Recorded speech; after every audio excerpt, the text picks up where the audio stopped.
And hello and welcome to Power Keys to an Organized New Year. I am Janet M. Taylor and I am excited about being here with you this evening. And I wanted to do this webinar at the beginning of the year because I know a lot of you, one of your goals was, I want to get organized not only this year, but this decade. So I wanted to have something very short, but some strategies that you can help you get started on your journey to living an organized life. So let's get started. So tonight, what you will learn is why you hold on to stuff. What are those reasons that I'm going to talk about for? How to conquer some of those time wasters, those things that prevent you from moving forward with your project, and also some things that can really help you make you feel overwhelmed because you don't say no, because you got a lot of things going on within your time and your schedule. Ways to create a system for your home, simple ways to organize your space and free it from clutter, and of course, the five keys to living an organized life. So, for those of you who do not know who I am, of course, again, I'm Janet M. Taylor. I've been an organizing expert for over 25 years. I've spoken at IKEA. I've been on HGTV. I was on a Rachel Ray show where I was crowned the clutter-free queen. So there, have the crown on, and I actually have the trophy, which is right behind me. Kind of move a little. And I also host a podcast which is called Got Clutter, Get Organized. And each week I have exciting guests, and we talk about strategies and ways on how you can live an organized life. So I hope if you don't already listen, you will listen. So, my mission as an organizer is to help people create a space that will attract more money, more love, and more happiness.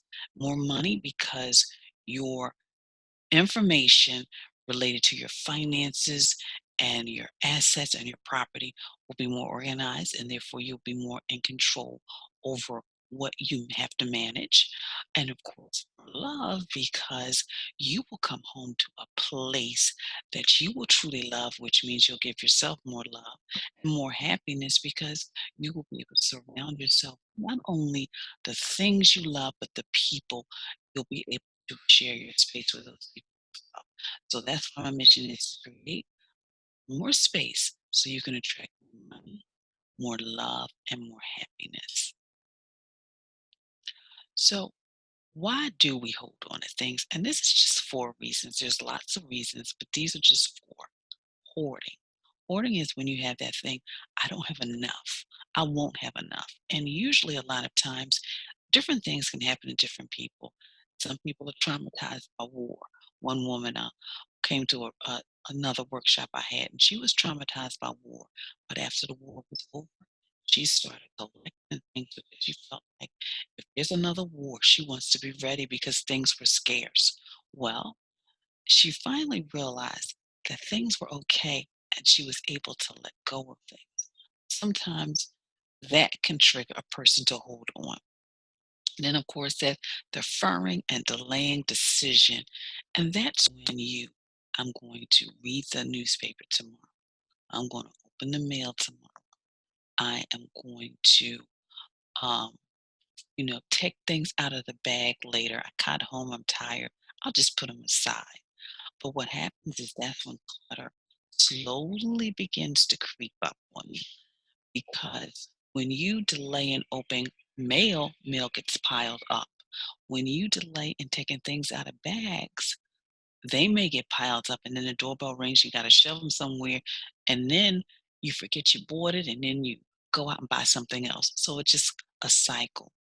But the solution to that is to have a space for your mail, to always recycle things regularly and take things out of the bag when you come home.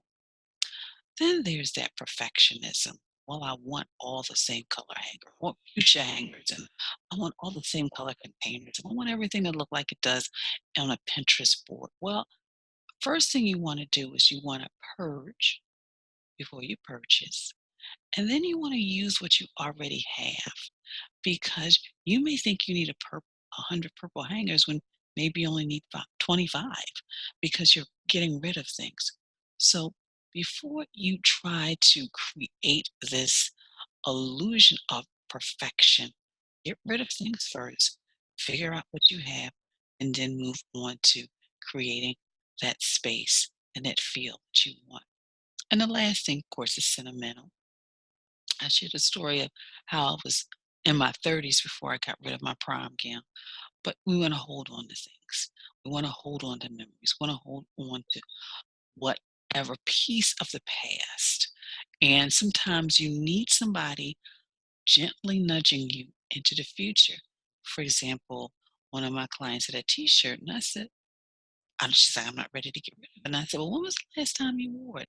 She said, no, then no, she asked the next thing she said, I remember. She said an ex-boyfriend. And I said, that's the key. He's an ex-boyfriend. When was the last time you wore eighth grade? She was in her 40s. So sometimes you need to just take yourself through a series of questions, and you need either a good friend or a professional organizer to truly help you get rid of stuff. Oops, didn't mean to do that. I meant to do. That's what happens with technology. Things happen. So the next thing is the key number one is you want to always plan. Plan your plan your projects. You decided I'm going to tackle that paper. Well, you got to plan first of sort in categories. Then what you're going to keep, what you're going to get rid of, what you're going to scan, what you're going to shred, what you can just recycle. So you have to plan your projects. And you have to plan your space. You look at that room and you're like, you know what? This room is become a junk room. I want it to become a guest bedroom. I want it to become an office. So you need to plan that out. So the first thing you need to do is, okay, everything that in here that doesn't belong needs to come out, but I'm going to get rid of the trash. I'm going to get rid of things that be donated. I'm going to get rid of things that maybe go into another room. Now everything else can stay. How will I organize the space? Then you got to plan time for your life. It's the beginning of the year and you've decided I'm going to be healthy this year. Well, what does that look like for you? Does it look like you need to eat healthier? Well, then that means you got to go in the kitchen and, do some rearranging, bring in more healthy food, which means you got to plan for that shopping day. But then also, you need to plan for your meal planning as well. So that's how you need to plan for your life because when you do plan, you save yourself time in the long run. Because if you take 15 minutes, just 15 minutes, and plan, so I'm going to plan to eat that healthy lunch tomorrow. So I'm going to have all my healthy lunch and my healthy snacks. And I'm going to take my sneakers because I'm going to take a walk after I eat. That's planning.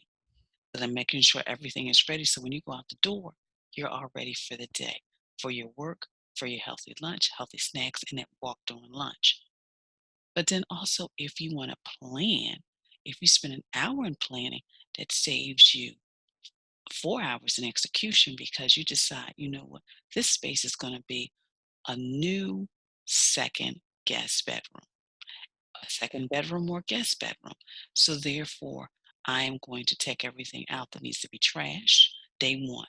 Day two, everything that I want to donate is going out. Day three is I'm going to start organizing the things that are left. So that's how you plan. So plan your projects, plan time for your space, plan time for life. 15 minutes in planning saves you an hour, and an hour saves you four. Number two is conquering those time wasters.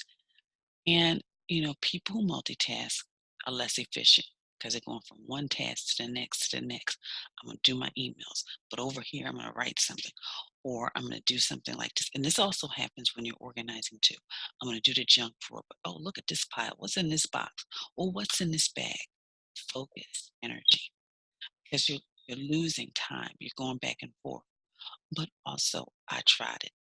I was writing an article, thought I'd throw some potatoes on. Next thing I know, what's that smell? I never did it again. And I'm really more focused now. when I'm in the kitchen because when I'm in the kitchen, I usually do my meal prep, meal planning. So all of my meals are being cooked and I lay everything out. And then while I'm in the kitchen, because I don't leave the kitchen, I basically make plan my next week's grocery list, but all the things that I need to get. But then also I will write out my schedule for the week because usually I do my meal prep on the weekends. So then I'm writing my next week because I have my week in advance on my refrigerator. So those are some things I've learned how to incorporate in my time to conquer that time waster of just trying to do too much. So let's talk about that. So attempting to do too much. When you are organizing, stay focused on one thing and try not to do too many things. And one of the things that I shared is okay, let's focus on the junk drawer. Let's schedule an hour just to tackle that one junk drawer. Take things out, get rid of stuff, use some organizers, have everything back. Because you don't want to say, I'm going to do the junk drawer, I'm going to do the shoes, and then I'm going to do downstairs. Let's just focus on one thing because then you won't feel overwhelmed to the point where you won't want to do it.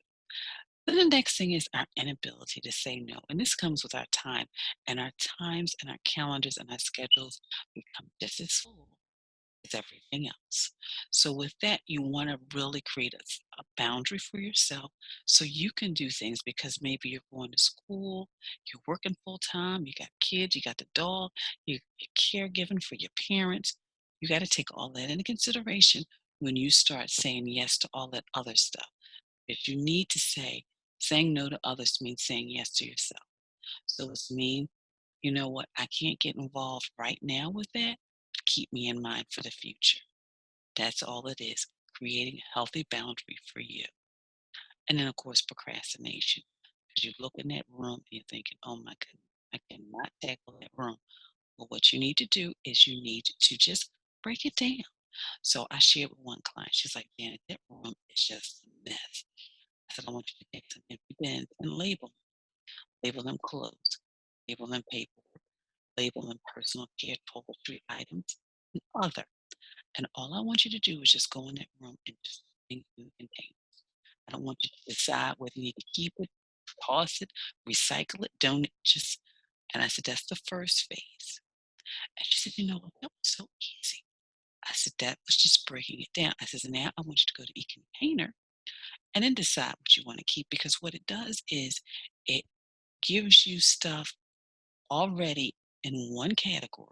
It makes it easier for you to look and like, you know what? I've got 5 shampoo bottles that I've never used. And if they're unopened, you can donate them. If not, you can just trash them. So that's how you can conquer those time wasters. Attempting to do too much, limiting yourself to one project and one thing at a time. Saying no to things you need to say no to because you got so much other stuff going on in your life behind you. And then procrastination, just breaking things down into small, simple nuggets. And of course, once you conquer your time wasters, you will become better manager of your time as well as your life. So did you know that 80% of the stuff we keep, we never reference again? And we wear 20% of our clothes 80% of the time. The rest just hangs there. Think about it. Do you have something in your closet that still has a price tag on it? Maybe you've got something lingering around your house. We all have that information. Oh, I need this information. But a year goes by, 5 years goes by, 10 years goes by, and we really don't need it. So really begin to think about the stuff that you have that you will not use, you will not wear, you don't love, and you just need to get it out of your house. Number 30, create a home and a personal management system. So, one, making sure all those not the financial, excuse me, your medical information is organized. I'm an advocate for that because we've got blood tests, we've got some of us are on lots of different medication, and there's so many different doctor's appointments and test results. And you want to be able to sit down and have a conversation with your medical professional. And that's why, I used to have like a little notebook and a little pad and everything. Of course, now I use this. It is the My Body Passport. which you can get on my Amazon page. And it's wonderful because I now have everything. I have every time I take a mammogram, every time I have an eye exam, every blood test result, every blood pressure reading. I have it right here, and I can look and review, and I can actually have a conversation with my doctor saying, well, I think it's getting better, or this is what's going on, or when did I have my last result? I don't have to remember anymore because it's here. So, and I keep this visible. And the one thing I like about this is because other people know what's going on. But also, we have portals now. So, that is one way we can manage that part of our life. Then, of course, there's our financial part where it's tax season. And you need to have that information organized so that you go to your tax professional. They can get the taxes done. You can get your refund. Um, so that's another area that you need to keep organized. Whether you have a file that just has tax year 2019, you put all that information in, and this is a great time to start moving forward what you need to do for 2020. And your important documents need to be accessible, your will, your life insurance policy. Those things need to be in a safe place, but accessible place. And then, of course, you also should consider electronic, like whether you do e-statements, online systems, scanning your documents so you don't have all that physical paperwork. It took a couple years, but now I love e-statements. I can download them, I can keep them, I can review them. When you are thinking about protecting your documents, think waterproof as well as fireproof. Waterproof and fireproof is key.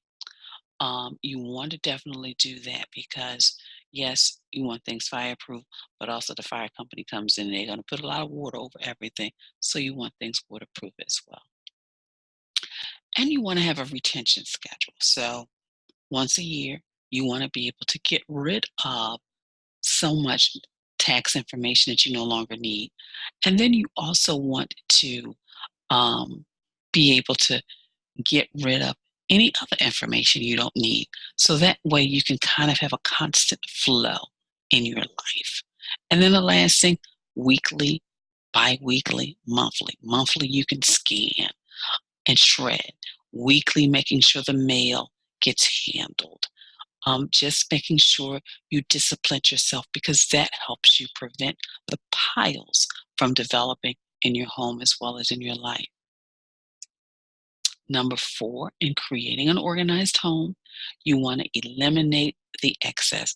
Now, I just shared 80% of the stuff we keep, we never reference again. So that 80%, begin moving it out. Things you don't use. There are so many people out there who could probably use the things that are in your home collecting dust. So think about that. Develop systems for things you want to keep, whether it's, you know, it might be maybe it's figurines, maybe it's books, um, uh, but also, you know, figuring out what works best for you and your family and your space, whether you got 900 square feet or 2,000 square feet. And organize your space that fits you. So if you come home and take your shoes off, then maybe a shoe rack by the door will work for you. Or maybe you read, maybe a small bookcase or a side table that has a shelf where you can put a couple of books. So think about those things as well. Use a variety of items to organize your space. I love hat boxes. I have a hat box in my dining room area that's very decorative. And it's nicely sits under a table. Um, but in that hat box are my paper cups, paper plates, plastic forks, knives, all that stuff. And then, of course, you've got baskets. There's so many wonderful things. You could have a beautiful bench in front of your bed, but then you open it up and it has your extra linens. Or, of course, there's that space underneath the bed as well. So think about your vertical space too. Clearly label all things. Clearly label everything so that when you contain things in um, containers, whether in your garage, in your attic, uh, in your basement, in another area of your home, in a closet, it has a label. It could have tax records 2019. It could have Christmas decorations. It could have beach toys, but that will help you find things the first time and also other people in the house as well.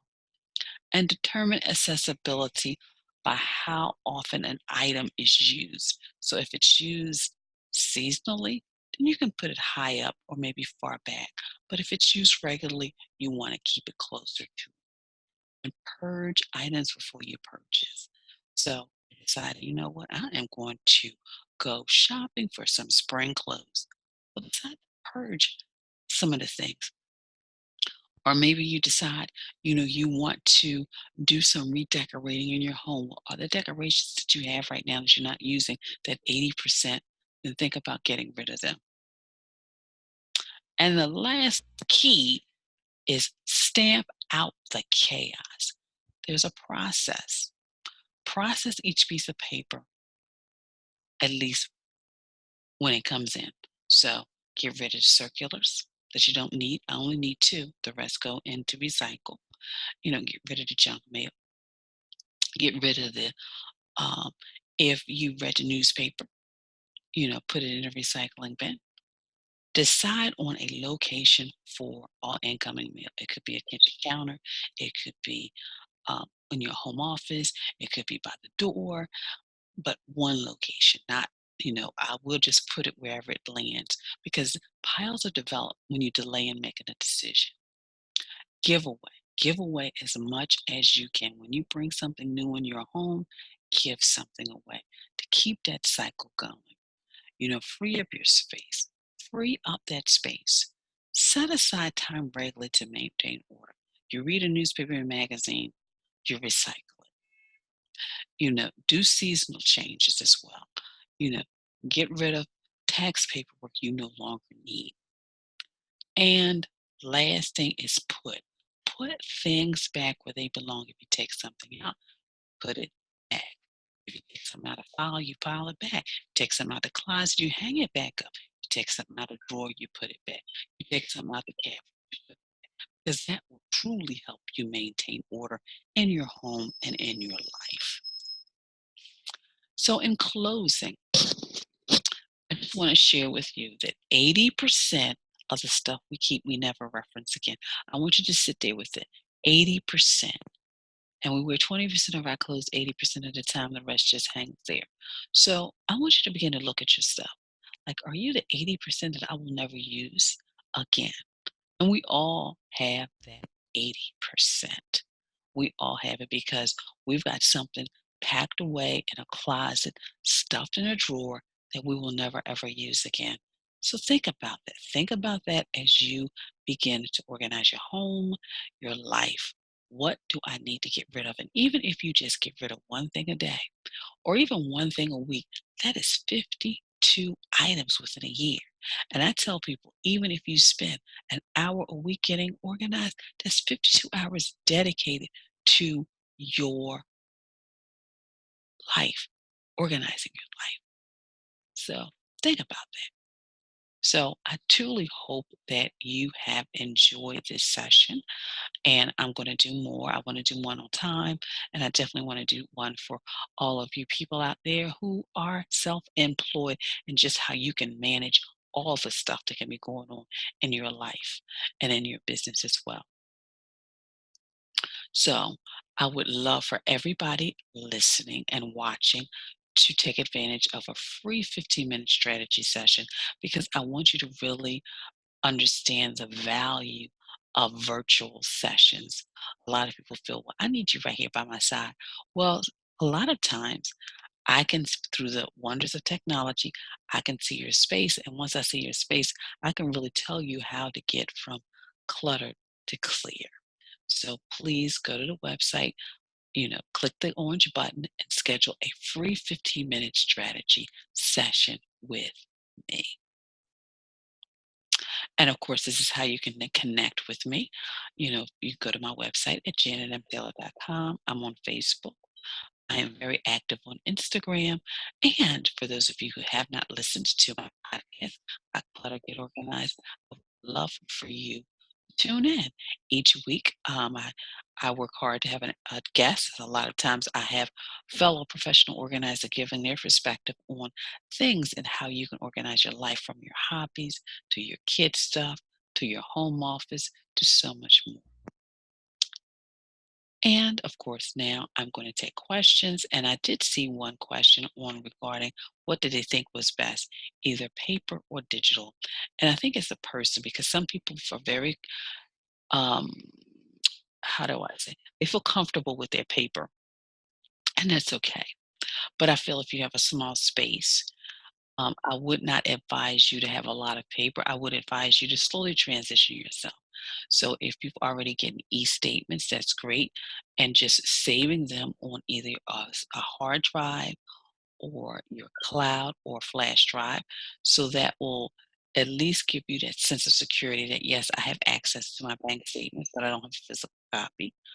I would also suggest that you begin to scan all those important documents as well, so you can have a scanned copy, but still keep your physical copy. So you may want to keep physical copies of your policies, like life insurance policy, renters or homeowners insurance policies. Of course, your will, you'll need to have a copy of that, and of course any documentation regarding your employment.